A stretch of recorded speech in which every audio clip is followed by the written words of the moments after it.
할렐루야. 하나님의 은혜와 사랑하심이 저와 여러분 가운데 있기를 주님의 축복합니다. 신앙생활하면서 사용되어지고 있는 단어들이 몇 가지가 있어요. 물론 그 단어 속에서는 제가 예수를 온전히 믿기 전과 믿고 난 이후의 차이점들을 볼 수가 있습니다.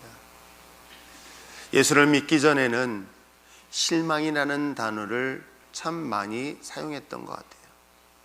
처음에 회사를 입사를 하고 첫 월급을 받았을 때, 그리고 그 첫 월급을 가지고 나이가 기대했던 것만큼의 어떤 결과물을 주어졌을 때, 물론 그 속에서의 만족이 있었지만 그러나 다 만족만은 하지는 않았습니다. 내가 노력한 것에 대한 그 결과가 실망으로 다가왔을 때 오는 그런 실망과 좌절과 낙심. 그런데 제가 예수를 만나고 믿고 난 이후에 달라진 단어들이 몇 가지가 있습니다. 그것이 바로 저는 그 중에 하나가 기대라는 단어가 아닐까 생각해 봐요. 우리는 모든 사람들이 예수를 믿지 않는 사람이든 믿는 사람이든 내일에 대한 기대를 합니다. 아마 내일을 위한 기대가 없다고 한다면 아마 그 인생은 참담하고 비참할 것입니다. 그래, 오늘보다는, 어제보다는 내일은 뭔가 나을 거야 라는 그런 마음의 기대감을 가지고 살아가기에 오늘의 고난과 고통을 견딜 수 있지 않을까요? 많은 빚에 의해서 이자를 납부하는 사람들에게 있어서 그 이자는 그에게 마치 고통의 순간일 것입니다. 그래서 그들에게 이자를 받으러 온 사람들에게 내일은 꼭 될 거야 라고 그에게 기대라는 것을 제공하는 것들을 종종 경험하거나 보게 되죠. 그렇듯 우리가 하루하루의 삶을 버티고 견딜 수 있는 것은 그래도 오늘보다는 내일이 낫지 않을까라는 기대감을 갖고 살아갑니다. 심지어는 나라에 대한 것도 마찬가지 아닐까요? 우리는 때가 되어서 이제 대통령을 세우고 국회의원을 세우고 또 지방의회 의원들을 세웁니다. 그런 것들을, 그 지도자를 세우면서 여러분은 어떤 마음을 갖고 있습니까? 만약에 기대라는 것이 없다고 한다면 투표장에 나가지 않을 것입니다. 한 나라의 지도자가 세워지고 대통령이 세워지고 국회의원들을 세워지면서 그 지도자들에 대한 우리들의 마음은 어떤 것일까요? 기대 아닐까요? 저는 오늘 성경 본문에 기록되어져 있는 이 사건 또한 당시 2000년 전 희망을 볼 수 없는 당시의 수많은 팔레스타인 유대인들에게 있어서 또 다른 기대의 이야기가 오늘 성경을 통해서 소개하고 있는 것입니다. 그렇다면 2000년 전 예수님이 탄생할 때의 당시에 이 팔레스타인 즉 유대 땅에는 어떤 일들이 있었을까? 그리고 그곳에는 과연 어떤 지도자들이 있었을까? 예수님이 태어났을 때는 헤롯 대제라는 인물이 등장을 합니다. 물론 이 헤롯 대제는 다윗의 혈통으로 이어진 사람이 아니라 당시 이 유럽 전체의 패권을 장악하고 있었던 로마의 황제가 세워진 그 왕, 그게 바로 헤롯 대제이기도 합니다. 그리고 오늘 성경의 본문에 기록되어 있을 때 등장하고 있는 그런 지도자는 공생의 기간 동안에 등장하고 있는 인물은 똑같은 헤롯이지만 헤롯 필립 1세가 바로 이 유다 땅을 다스리고 있었던 것이죠. 그들의 이름을 분봉왕이라고 불렀던 것입니다. 이때 로마는 티베리우스라는 아주 훌륭한 인물이 로마를 전체를 장악했던 시대입니다. 팔레스타인 유대인들에게 있어서 그들은 항상 기대하는 것들, 즉 헤롯의 혈통을 이어받은 왕들에 대한 이야기를 볼 때마다 그들은 기대하고 있었던 것이 있었어요. 지금이 세워진 왕을 기대하는 것이 아니라 하나님이 약속한 왕을 기대하고 있었던 것이에요. 그들 로마의 황제에 의해서 세워진 지도자가 아니라 하나님, 만왕의 왕이신 하나님이 약속하시고 또 약속하셔서 세워질 그 왕, 그 왕을 그들은 오랜 역사 기간 동안 기대하며 기다렸던 것 또한 이스라엘 당시 2000년 전 유대인들의 공통된 관심이기도 했습니다. 왜냐하면 당시에 이스라엘 사람들에게는 오래전부터 전설처럼 들려오는 약속의 말씀이 그들에게 있었던 거예요. 오랫동안 그들에게 전해지는, 즉 조상들로부터 전해졌던 아주 지금 고통 속에 신음을 하더라도 그나마 버틸 수 있었던 예언된 약속의 말씀들을 그들은 기억 속에 그리고 가슴 속에 새기며 날마다 새로운 왕을 기대하고 있으니 그것이 바로 예레미야 23장 5절과 6절 말씀이기도 합니다. 과연 예레미야 선지자를 통하여 이스라엘 멸망을 선포하는 그 상황 속에서도 하나님은 그들에게 어떤 약속의 메시지를 주고 있었을까요? 자, 5절과 6절의 말씀을 보겠습니다. 보라, 때가 이르리니 내가 다윗에게서 한 의로운 가지가 일어날 것이라고 이야기하고 있습니다. 다윗의 혈통으로 세워진 그 위대한 왕이 멸망해서 바벨론에 의해서 그 이후에 수많은 이방 국가에 의해서 이스라엘은 도저히 희망이 보이지 않았을 때 이 사실에 대한 예레미야 선지자가 오늘 예언하고 있었던 것입니다. 이제 때가 이르면 다윗을 통해서 거룩한 한 지도자가 나올 것이다. 그 예의 한번 읽어볼까요? 읽겠습니다. 시작. 그가 나왔습니까? 예, 그가 왕이 되어 지혜롭게 다스리며 정의와 공의를 행할 것이며 또 그의 날에 유다는 유다를 구원받겠고 그 다음에 이스라엘에게는 무엇이다? 평안히 살 것이다. 여러분, 예레미야 선지자를 통해서 주셨던 이 말씀은 그가 왕이 될 것이며 그 왕은 지혜롭게 이스라엘을 다스릴 것이다. 그 지혜롭게 다스림을 인하여 정의와 공의가 다시금 이 땅 가운데 성취될 것이다. 물론 당시에도 권력을 가진 사람들이 있었습니다. 명예와 부귀를 가진 사람들 또한 있었습니다. 로마의 통치 아래서 로마의 편에 서서 부귀와 명예를 누리는 사람들이 분명히 있었습니다. 그러나 다수의 사람들은 어떻습니까? 그에 따른 수많은 피해와 억울함 속에 고통을 당하는 사람들이 있었습니다. 그들에게 들려줬던 이 예레미야의 이 말씀은 어찌 보면 지금 고통 속에 있어도 슬픔과 분노 속에 있어도 그 어려운 환경과 상황을 버티고 견딜 수 있었던 약속의 말씀이 그들에게 있었던 것입니다. 그래서 마침내 유다는 구원을 받을 것이고 이스라엘 가운데는 평안히 살 것이며 그는 바로 하나님의 정의와 공의가 이 땅 가운데 이루어질 것이다. 이 약속의 말씀을 그들 마음속에 간직했던 것 또한 사실이기도 합니다. 이러한 가운데 무명의 한 사람이 등장을 하지요. 평소에는 내 이웃집 친구처럼 지냈던 또는 아들처럼 느꼈던 목수의 아들 예수. 근데 그의 행적은, 그의 행했던 것은 특별했습니다. 놀라웠습니다. 그가 하는 곳마다, 그가 말하는 것마다 사람들의 마음에 감동을 줬습니다. 그가 가르치는 메시지마다 전혀 들어보지 못했던 놀라운 충격적 감동의 말씀을 듣습니다.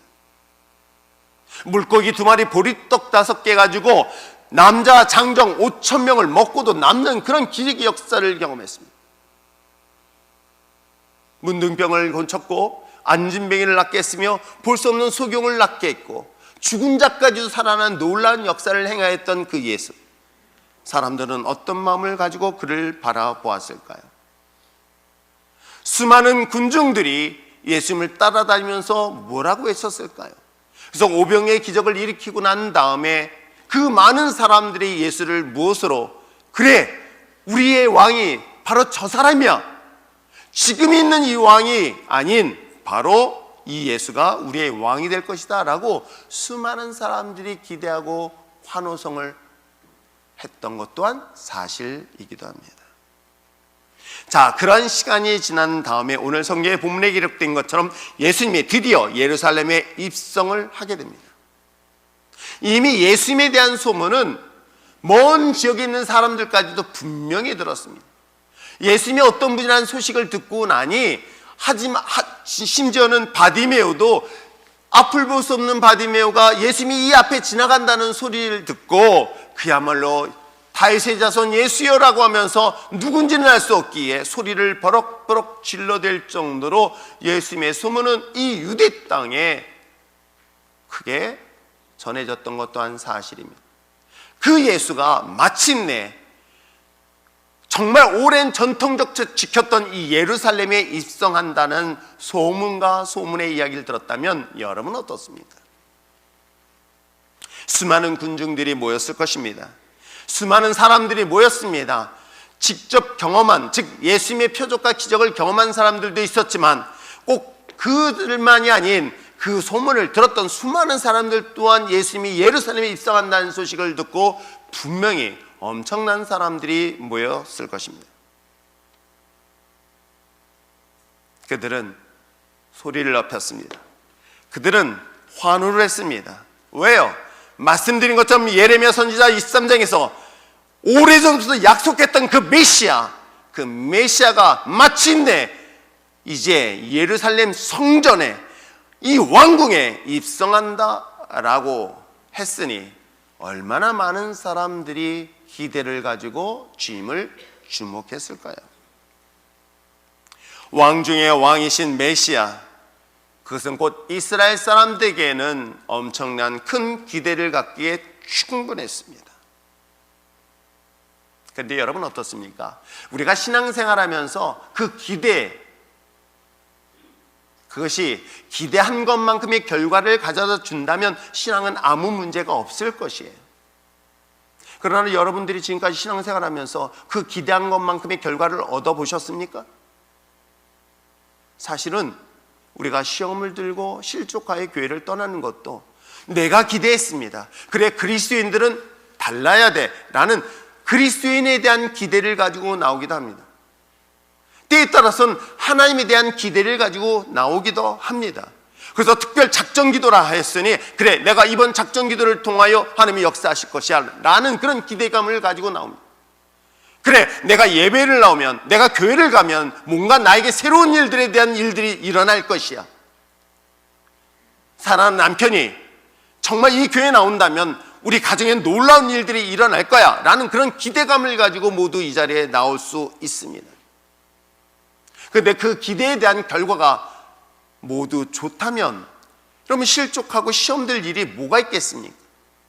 저 역시도 25년 목회하면서 이곳에 정말 남들이 알지 못한 이 구석진 이곳에 저는 하나님의 꿈과 기대를 바라보며 기도하고 있습니다. 하나님, 드디어 응답해 주시는군요. 율전 초등학교 인원이 점점 줄어들고 있군요. 감사합니다. 이제 드디어 율전 초등학교를 중심으로 해서 여기를 전체 해가지고 이거 전체 다 합치어서 교회를 짓는데 학교를 세우기에 딱 맞겠다 속으로만. 막 율전 초등학교 학생이 막 늘어나면 안 되잖아. 이게 말이 되나 안 되나 모르겠네. 막 상상을 해보는 거예요. 저 옥상에서 율전 초등학교 내려가면서 이제 이 초등학교에 사람들이 없고 이제 폐교에 대한 상황이 있다. 그러면 우리가 자연스럽게 인수를 해서 제가 꿈꾸는 학교, 초등학교, 중학교, 고등학교 건물 안에 다 아이들이 세워져서 그곳에서 마음껏 공부할 수 있고, 그리고 맨 꼭대기에 예배당에 들여서 그 교회의 그 많은 재정을 가지고 아이들의 미래의 꿈을 심어줄 수 있고 방향을 제시할 수 있는 그런 학교를 개척 때부터, 아니 평신도 때부터 꿈꿔왔기 때문에. 평신도 때 그런 마음 다 갖잖아요. 교회를 건물을 짓는데 100억을 짓는다? 화려하고 아름답다. 근데 저는 그것을 가지고 다음 세대들을 위한 학교가 세워지는 것은 어떨까라고 집사 시절에 기도했었거든요. 근데 그 마음은 지금도 변하지는 않았어요. 다음 세대들을 위하여 교회가 방향을 제시하지 않으면 꿈이 없을 텐데 라는 그런 마음을 가지고 사실은 여기까지 왔어요. 그것이 하나님의 은혜 가운데 성취될지 안 될지 잘 모르겠지만 그럼에도 불구하고 그런 기대를 가지고 날마다 기도하고 갑니다. 그런데 그 기대가 내가 원하는 만큼의 결과를 가져다 주지 않으면 뭐가 옵니까? 실망이 와요. 내가 그렇게 열심히 기도했는데, 내가 열심히 헌신하고 내가 예배 나왔는데, 내가 열심히 내 사랑하는 남편과 아내를 위하여 이렇게 했는데, 그렇으면 그만큼의 결과를 기대한 것과 달리 그렇지 아니한 결과를 가져다 주면 많은 사람들은 실망합니다. 그리고 낙심이 되죠. 그러다 보면 나중에 하나님이 정말 계시냐? 라고 의심하며 하나님을 떠나기까지 하는 것이죠. 여러분, 예수님께서 예루살렘의 입성은 어찌 보면 이스라엘 백성들 뿐만 아니라 전 인류를 구원하시기 위한 하나님의 섭리요 계획이요 그러한 과정이었던 것입니다.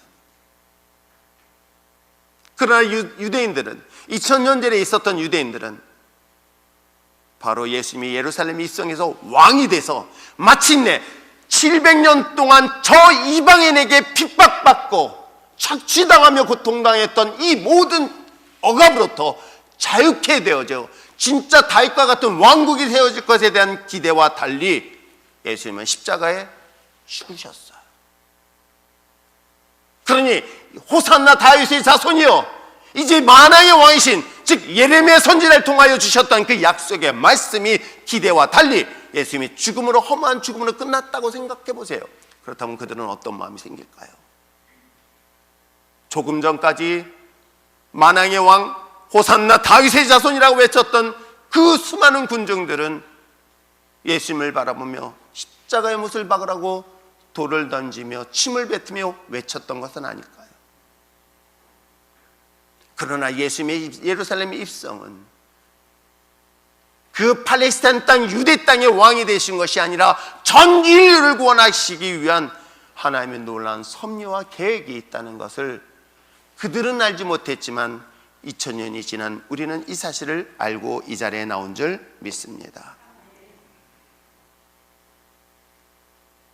혹여라도 우리가 기대하고 기다리며 만왕이신 예수 그리스도, 이젠 다시 오실 메시아를 기다리고 있을 때 과연 여러분은 그 기대와 달리 실망을 선택하지 아니하고 그 기대만큼 하나님의 영광을 나타날 수 있도록 우리가 무엇을 준비해야 할 것인가?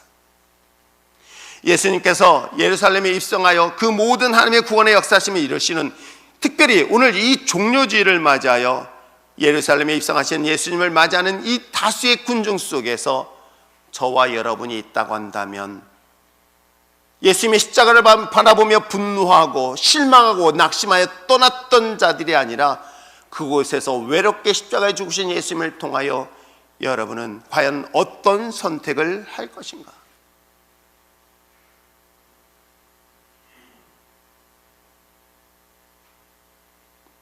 예수님의 십자가를 바라보며 분노하여 떠날 것인가?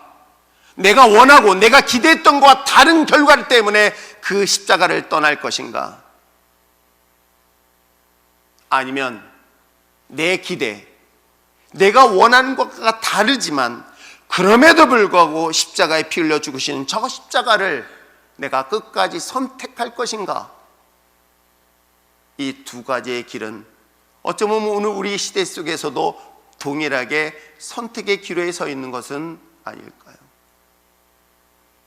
비단 2000년 전의 이야기 아닌 오늘 우리도 내가 하나님을 믿고 하나님에 대한 기대를 가지고 왔다가 막상 그 기대와 다른 결과를 가져다 주게 됩니다.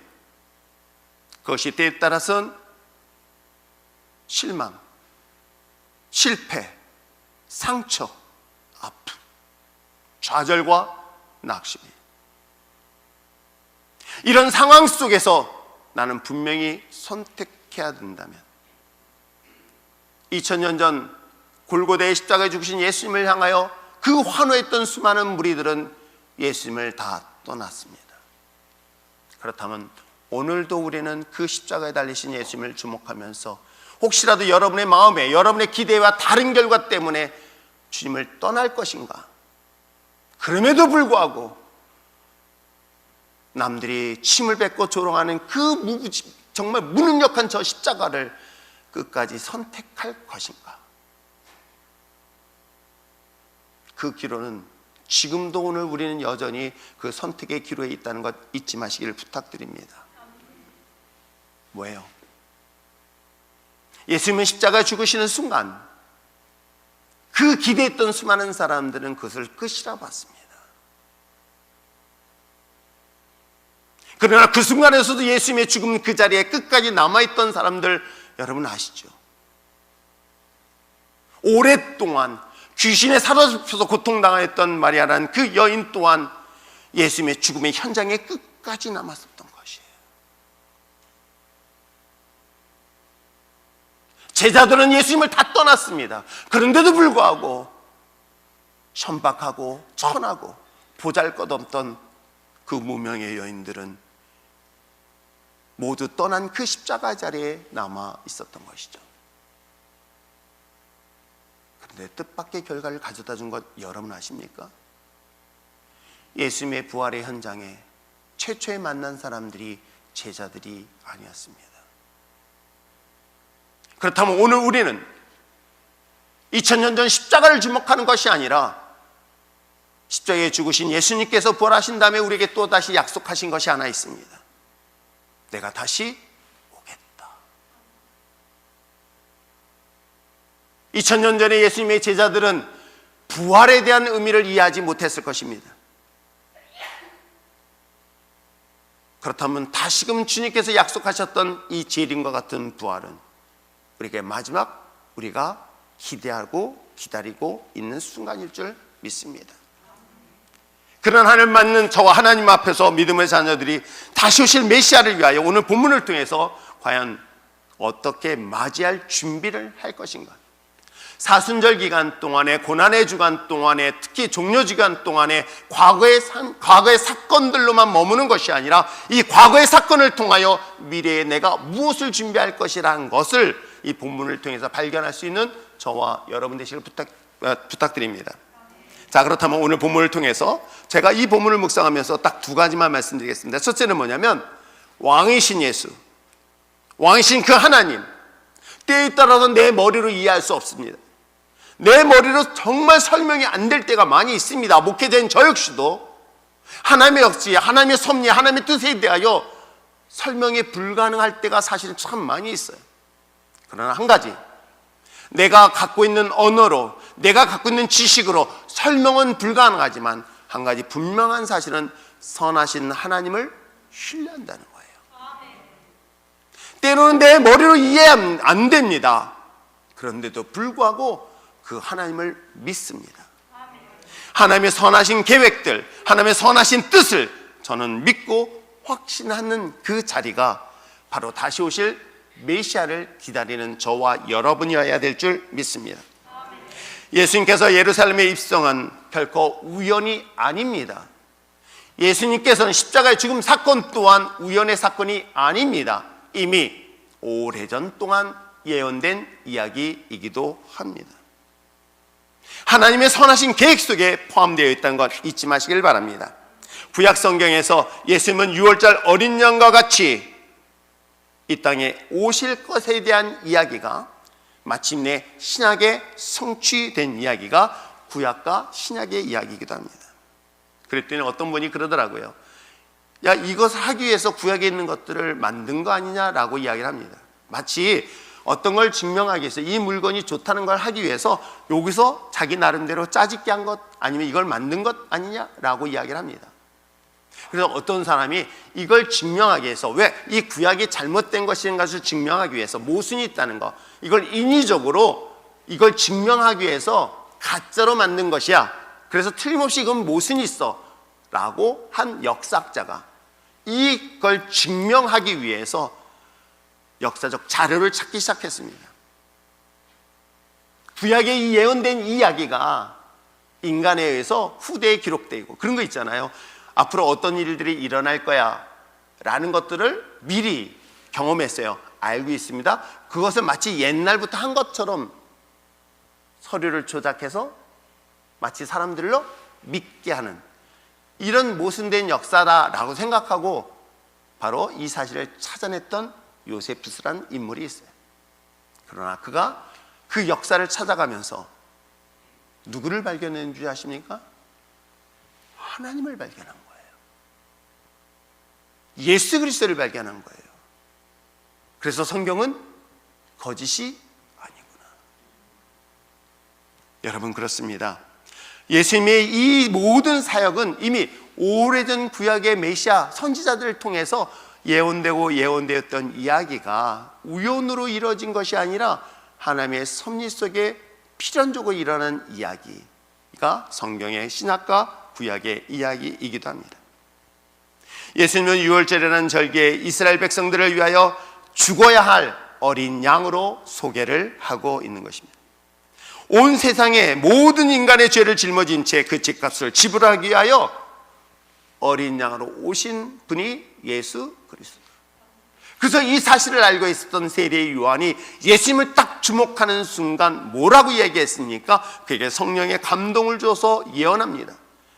그가 오랫동안 예언자에서 이야기했던 그 세상의 모든 죄를 짊어질 하나님의 어린 양이 바로 예수다라고 이야기를 할 수 있었던 것입니다. 유월절 그 명절 시작되기 전 엿새 전에 예루살렘에 입성하는 것 또한 하나님의 섭리요 계획이었던 것입니다. 심지어는 오늘 성경의 본문에 기록된 것처럼 어린 나귀를 타고 들어가는 것 또한 이것 또한 하나님의 특별한 섭리였다는 것 잊지 마시기를 부탁드립니다. 왜요? 예수님이 이때 당시 요로부터 520년 스가랴라는 선지자를 통하여 예언하고 있기 때문에 그렇습니다. 오늘 본문 벳바게와 베단이라는 이곳은 예루살렘에서 약 100m 떨어진 감난산이라는 곳에 있는 마을이기도 합니다. 이 마을에 제자들 2명을 불렀습니다. 그리고 특별히 미션을 주는 거예요. 지시를 합니다. 자, 그것이 2절과 3절이에요. 자, 2절 3절 읽어보시길 바랍니다. 시작. 이르시되 너희는 맞은편 마을로 가라.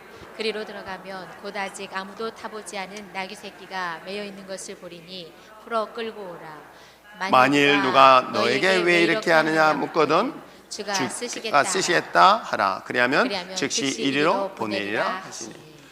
아마 예수님께서는 그때 당시에 폰뱅킹을 했어요. 그래가지고 그 나귀 새끼 주인한테 폰뱅킹으로 돈을 먼저 보냈고, 그리고 전화를 했어요. 카톡으로. 카톡으로 전화하는 게 아니라 카톡으로 메시지 보냈어요. 내가 2 사람을 보낼 거니까 거기에 쓸만한 나귀 새끼 한 마리를 데리고 와서 빌려달라라고 했대요. 그때도 카톡이 있답니다. 를 믿으시면 안 되겠죠. 예수님이 참 인간이시면서 그가 하나님이라는 사실을 이 짧은 사건을 통해서도 분명히 보여주시고 있습니다. 자신이 예루살렘에 입성을 할 때에 어린 나귀 새끼가 예비되었고 그 나귀 새끼를 통해서 예루살렘에 입성할 것에 대한 이야기들을 누구에게? 제자들에게 이야기하고 있어요. 그래서 한번 좀 생각해 봤습니다. 여러분, 나귀 새끼는 분명 많은 사람들의 이동수단으로서 사용되어졌던 아주 지극히 평범한 그런 동물이기도 합니다. 그런데 누가 사용하시겠다는 거예요? 하나님이신 예수 그리스도가 사용하시겠다는 거예요. 작은 짐승조차도 하나님의 뜻과 하나님의 섭리 속에 사용하시고 있다고 한다면 저와 여러분은 어떨까요? 그래, 나는 별 볼 일 없어. 나는 쓸모없어. 그런 낮은 열등의식, 무너진 낮은 자존감으로 인해서 자신의 가치조차도 모르고 살아가고 있는 우리들에게, 어쩌면 나귀보다도 못한 존재처럼 살아가고 있는 저와 여러분에게 하나님은 말씀하시고 있는 거예요. 심지어는 이 작은 나귀 새끼조차도 하나님의 나라를 위하여, 하나님을 위하여 사용하고 있는데 하물며 너희는 어떻게?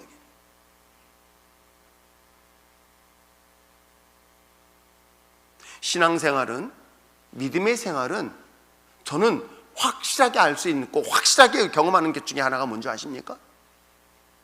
내가 누군가를 발견하는 거예요. 내가 어떤 존재를 발견하는 거예요. 내가 어떤 존재인지를 깨닫게 되는 거예요. 이 제자 훈련을 하면서 참 묘한 것들을 경험해요. 한 신학생이 평소에 교회에서 제자 훈련을 열심히 했습니다. 그러다 보니 스승과 제자가 됐습니다. 근데 그 신학생이 군대를 들어갔습니다. 계급이 뭐죠? 2등병이에요. 그러다가 1병이 됐습니다. 그래서 군종이 됐어요. 그 군종이 돼서 교회를 가서 예배를 인도하는데 거기에 완스타가 오신 거예요. 근데 봤더니 교회 집사님인 거예요. 깜짝 놀랐습니다. 근데 놀라운 일이 생겼어요. 그 소장이 일병한테 경례를 하는 거예요. 여러분 상상 안 되죠? 어떻게 소장이 아니 일병한테 경례를 해요? 이게 순간적으로 사람들이 보고 깜짝 놀래요. 왜요? 이 사람은 전도사님인 거예요. 이게 습관적으로 인사를 한 거죠. 군의 계급이 아닌 이 사람은 교육자고 나는 그의 집사이고 직분에 맡겨서 자기는 훈련을 받았기 때문에 그를 영적인 스승처럼 여겨서 경례를 해요. 저의 가르쳤던 목사님의 간증이에요. 여러분 어떻습니까? 이런 것들은 세상 관점에서는 이해가 안 되는 거예요. 그게 내 존재가 어떤 잔지를 몰랐을 때는 나는 2등병 1병이었던 거예요. 그러나 자신이 하나님의 말씀을 전한 주의 종이라고 했었을 때는 그건 상황이 달라지는 거예요. 세상의 직분과도 관계없는 것 여러분 아십니까? 그 얘기는 뭐냐면 비록 우리가 세상에서는 낮은 위치고 천한 위치고 보잘것없는 위치에 있어 보이지만은 놀랍게도 저와 여러분은 하나님의 선택받은 자녀인 거예요. 아무 쓸모없는 나귀조차도 하나님의 섭리, 하나님의 구원 계획 속에 사용하시는데 하물며 십자가를 통하여 죽으시기까지 우리에게 생명을 주셨던 그 하나님, 그 하나님이 여러분을 선택하셨고 여러분을 선택하신 그 이유는 여러분이 별 볼 일 없어서 선택하신 것이 아닌 하나님의 가장 위대한 존재로 저와 여러분이라는 사실 때문에 선택하신 것 잊지 마시길 바랍니다. 그렇다면 여러분, 내가 그러한 존재라고 한다면 지금 내 처한 환경과 상황이 아닌 무엇을 봐야 될까요? 하나님의 뜻, 하나님의 섭리, 하나님의 계획을 우리는 믿어야 되지는 않을까요? 내가 생각하고 있는 꿈이 아닌 하나님의 놀라운 위대한 꿈을 믿음으로 바라볼 때 그 꿈은 저와 여러분에게 반드시 이루어지게 될 줄 믿습니다. 그래서 저는 신앙생활하면서 첫 번째, 나는 누구인가? 이걸 발견하는 거예요. 내가 누구인지를 발견하는 것, 자신의 진정한 아이덴티티를 발견할 때에 내가 세상 앞에서 굴복하고 타협하고 비굴하게 비는 존재가 아니라 세상을 다스릴 수 있는 하나님의 거룩한 자녀라는 사실을 분명히 경험하게 될 줄 믿습니다. 세상의 비굴하게 타협할 필요도 없어요. 왜? 나는 하나님의 자녀이기 때문에. 이게 자신을 발견하는 거예요. 요게 그 다음 단계가 나는 지금 어디 있는가? Here and now. 난 지금 어느 곳에 있는가?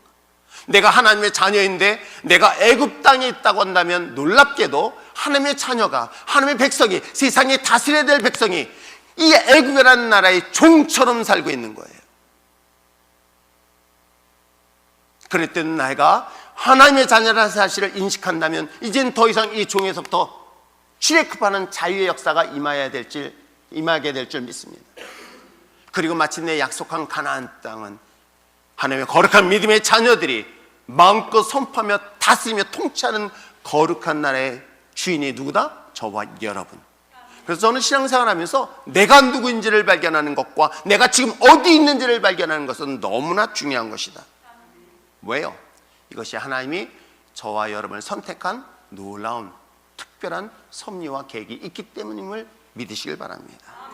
그래서 저는 제 자신의 것은 별 볼 일 없을지라도 하나님의 위대한 꿈을 꾸고 그 꿈을 이룰 것에 대한 믿음으로 선포하며 나갑니다.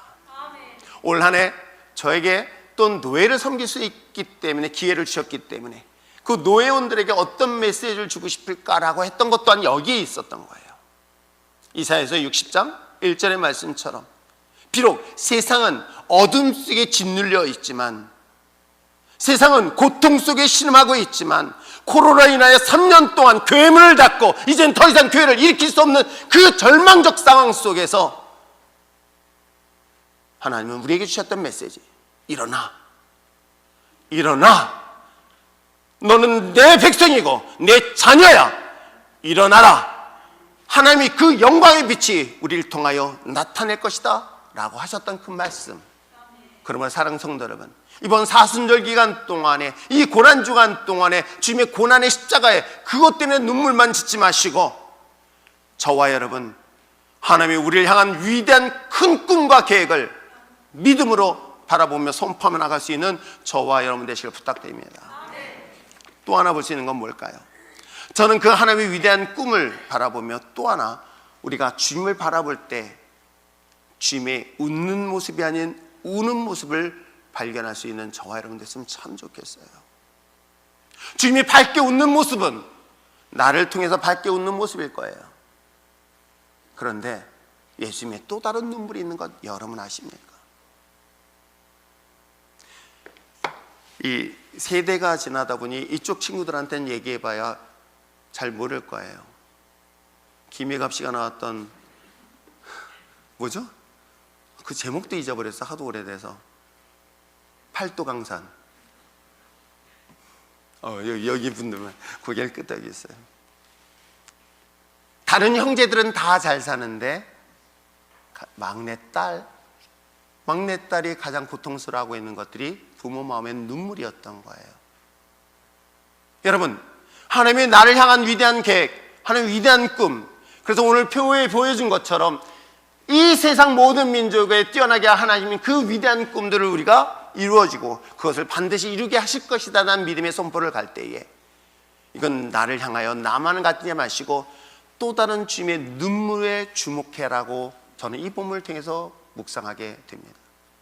하나님의 나를 향한 하나님의 그 크고 놀라운 은혜의 축복은 내 하나로 맞춘다면 이건 굉장히 이기적인 신앙으로 멈춰버려요. 수많은 군중들이 예수님이 예루살렘의 입성의 모습을 보고 환호성 칠 때, 호산나 다윗의 찬송하리로다, 그의 이름 주의 이름이 오늘 이 땅 가운데 오셨습니다라고 외쳤습니다. 예수님의 제자들 또한 그 군중들 속에서 어떤 모습으로 따라갔을까요? 탁월한 선택이었어. 까짓거 내가 배 두 척 포기하고 예수님을 따를 만한 가치가 있었어. 베드로의 이야기였을 것이에요. 자신의 안정된 모든 직업을 내려놓고 주님을 따른 것 보람 있었어. 왜? 수많은 군중들이 예수님을 환호하고 있었고 그 환호하는 가운데서 가장 측근이라고 얘기하는 12명이 그 길을 따르고 있었다고 상상해 보시기 바랍니다. 자, 본문 다시 한번 7절부터 10절의 말씀을 읽어보시길 바랍니다. 자, 7절부터 10절을 그때 상황을 여러분들 한번 생각해 보면서 읽어보시길 바랍니다. 시작. 나귀 새끼를 예수께로 끌고 와서 자기들의 겉옷을 그 위에 얹어 놓음에 예수께서 타시니 많은 사람들은 자기들의 겉옷을 또 다른 이들은 들에서 벤 나뭇가지를 길에 펴며 앞에서 가고 뒤에서 따른 자들이 소리 지르되 호산나 찬송하리로다, 주의 이름으로 오시는 이여 찬송하리로다, 오는 우리 조상 다윗의 나라여 가장 높은 곳에서 호산나 하겠다라고 이야기하고 있는 것입니다. 예수님의 제자들의 옷을 벗은 것이 아니었습니다. 예수를 맞이하는 수많은 군중들이 자신의 옷을 내어놓는다는 것은 당신은 나의 왕입니다라고 자복하고 고백하는 그 행위의 군중 속에 따르고 있는 제자들. 큰 축제의 그 자리가 모든 사람들이 환호가 있다고 한다면 제자들의 마음은 어땠을까? 여러분도 마찬가지일 것입니다. 주님의 놀라운 역사와 축복, 기대, 놀라운 능력을 기대하면서 이 자리에 왔습니다. 모든 사람들이 환호하는 자리에 그래도 이 사람들 가운데 있으면 하나님의 은혜 가운데 정말 뭔가를 내가 얻을 수 있어 라는 기대를 가지고 나옵니다. 그런데 왕이 될 줄 알았던 예수님이 돌연 체포가 되네. 체포됐으니까 그래서 기적같이 거기서 나올 줄 알았어. 그랬더니 그게 아니네. 면회를 갔더니 예수님의 얼굴을 볼 수 없을 정도로 비참하게 다 깨어지고 찢어져 있네. 온몸은 갈기갈기 찢겨져 있어요. 마침내 골고다의 언덕에 십자가를 짊어 올라갈 때는 그 믿고 끝까지 같이 동행하겠다, 내 끝까지 의리를 지키겠다는 그 제자들은 한 명도 없이 지나가는 자의 손에 그 십자가를 대신 짊어지고 올라갔던 예수님.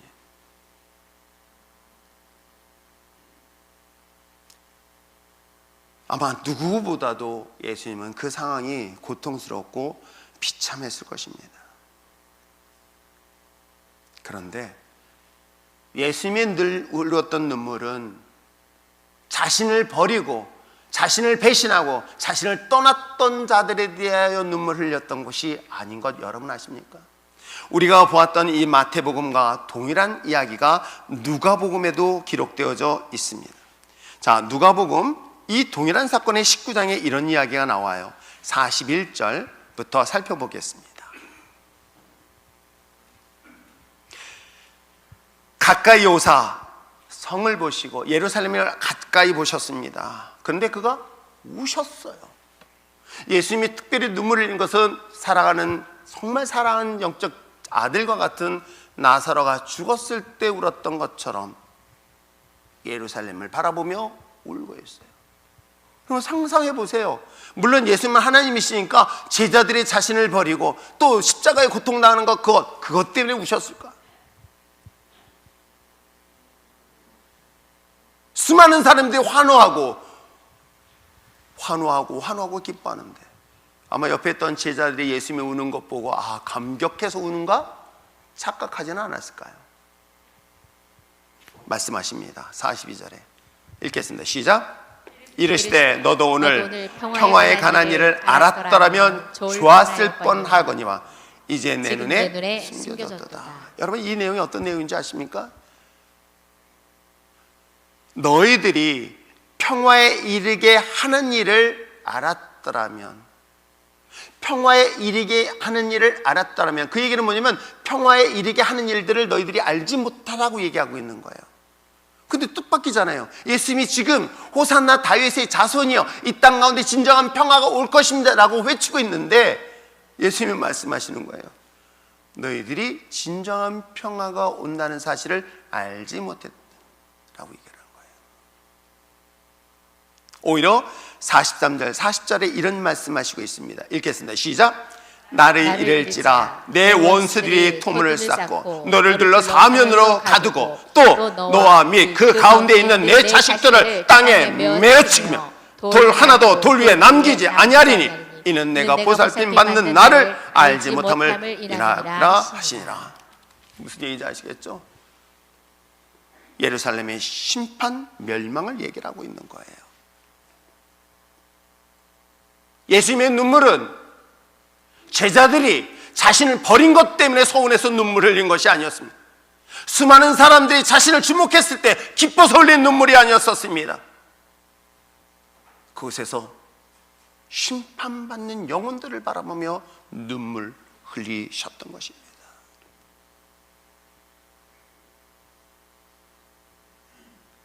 저는 이 말씀 보면서 오늘 이 시간 우리가 정말 주님의 은혜 가운데 하나님은 우리를 향한 엄청난 크고 놀라운 계획과 꿈을 가지고 있었을 때에 그 꿈을 가지고 뭐 하라고요? 여러분이 세상 가운데 잘 되면 무엇을 하라고요? 여러분의 명예를 갖고 권력을 갖고 부를 갖고 있으면 무엇을 하라고 얘기하고 있습니까? 분명히 여러분 하나님의 자녀들은 세상 속에 부끄러움 당하지 아니하도록 하나님이 여러분을 통하여 높이실 것입니다. 근데 그걸 뭐 하라고요?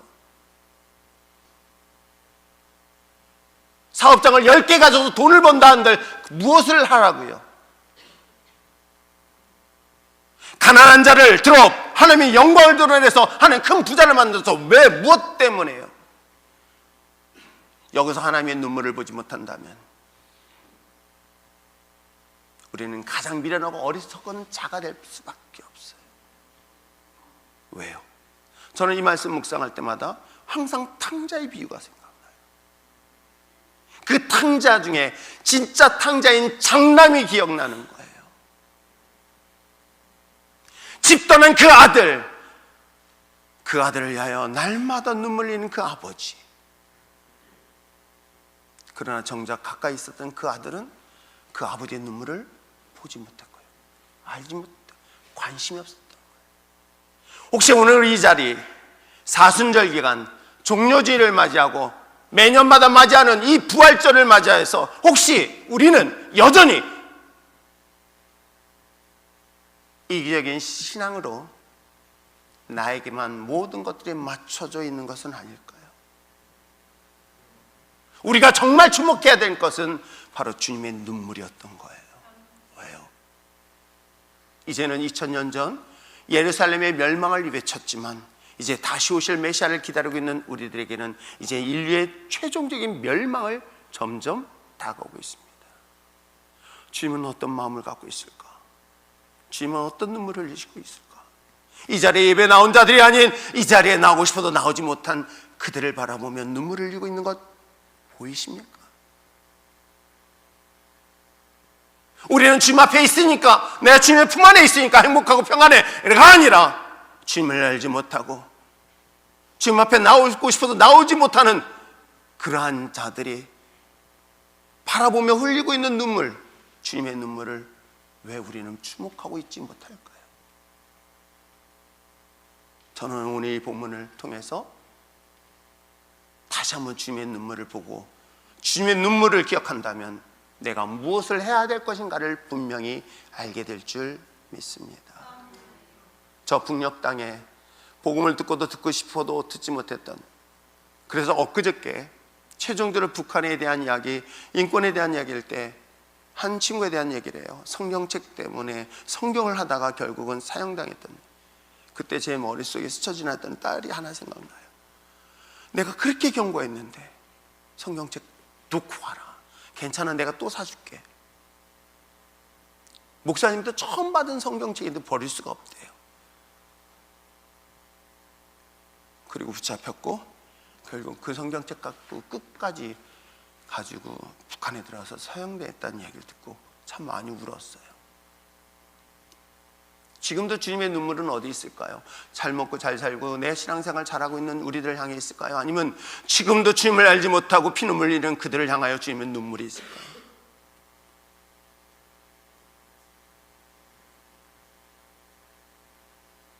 인도네시아 팔렘방에 복음을 한 번도 들어보지 못했던 저 무슬림 땅, 그 마을, 왜 우리라고 간다는 것 두렵지 않겠습니까? 근데 저는 거기엔 주님의 눈물이 보여요.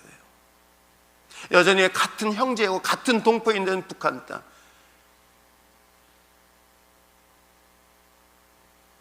그들을 향한 하나님의 눈물이 보여요. 이번 한 주간 동안에 우리가 정말 묵상할 것은, 그래 나만 잘 되면 되고 내 자식만 잘 되고 내 가정만 잘 되는 것이 아니라, 우리 교회만 잘 되는 것이 아니라 하나님을 알지 못하고 고통당하는 그들을, 울고 있는 그 주님의 눈물을 주목하십시오. 그리고 그들과 함께 오시고 그들을 하나님의 전으로 인도할 수 있도록 나를 써주시옵소서. 이 시간 모두 눈을 감고 기도하는 시간 갖기를 원합니다.